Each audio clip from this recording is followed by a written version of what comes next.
Praise the lord. దేవుని నామానికి స్తుతి కలుగునుగాక. ఉదయంకాల సమయమందున దేవుని వాక్యం బహుబలంగా మనతో మాట్లాడుతుంది. దేవుని వాక్యం సెలవిస్తుంది. జకర్యా గ్రంథం 8వ అధ్యాయం 13వ వచనం, నేను మిమ్మును రక్షించును, భయపడక ధైర్యం తెచ్చుకొనుడి. దేవునికి స్తోత్రం. ప్రభు మనని రక్షిస్తానంటున్నాడు. ఆయన భయపడకు, దిగులు పడకు, నేనే నిన్ను కాపాడి ముందుకు నడిపించబోతున్నాను అంటున్నాడు. ఈ వాక్యం వింటున్న సహోదరి సహోదరుడా, నీ జీవితంలో దేనిని బట్టి భయపడుతున్నావు? నీవు ఎందు నిమిత్తము భయముగా ముందుకు వెళుతున్నావు? దేవుడు నీకు తోడై ఉన్నానంటున్నాడు. మన దేవుడు శక్తిగల దేవుడు, మహిమగల దేవుడు. 2000 సంవత్సరముల క్రితము మరణాన్ని జయించి, మరణం ముళ్ళు విరిచి సజీవుడై లేచిన దేవుడే ఇప్పుడు ఈ దినము ఈ వాక్యం వింటుండగా నీతో కూడా మాట్లాడుతున్నాడు. బ్రతికే ఉన్న దేవుడు, సజీవంగా ఉన్నాడు. ఈరోజు కూడా ఆయన జీవాధిపతి అయి మన ముందు నిలుచుని ఉన్నాడు. ఆయన అంటున్నాడు, నేను నిన్ను రక్షించబోతున్నాను.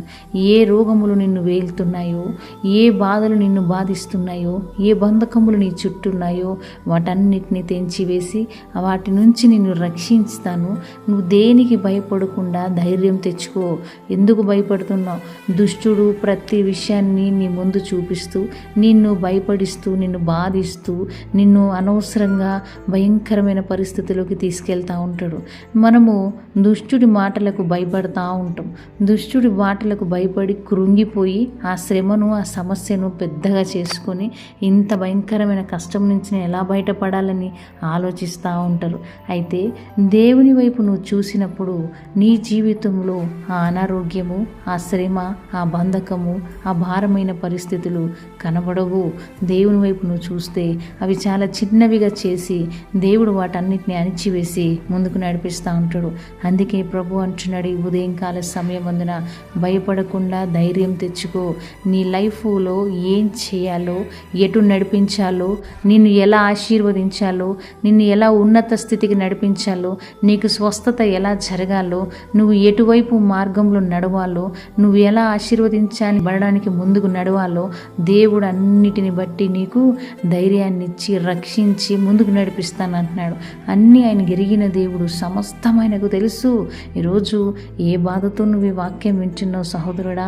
నీ హృదయంలో ఎంత వేదన ఉందో సహోదరి, ఈ వాక్యం వింటున్నావు కదా, మరి నీ హృదయం బాధ వేదనంతా దేవునికి తెలుసు. కాబట్టి ఈ ఉదయంకాల సమయం వందన ఈ 40 దినములు ఉపవాస ప్రార్థనలో 3వ రోజున ఈ అద్భుతమైన వాక్కు మనకిస్తున్నాడు. నీ వాక్కు నీ జీవితంలో మార్చడానికే, ఈ వాక్కు ద్వారా నీ జీవితంలో ఆశీర్వాదాలు రావడానికే. గుర్తుపెట్టుకొని ప్రియ దేవుని బిడ్డలారా, 40 రోజులు 40 దినాలు దేవుడు అద్భుతమైన వాగ్దానాల ద్వారా మనతో మాట్లాడబోతున్నాడు. ఇది 3వ రోజు.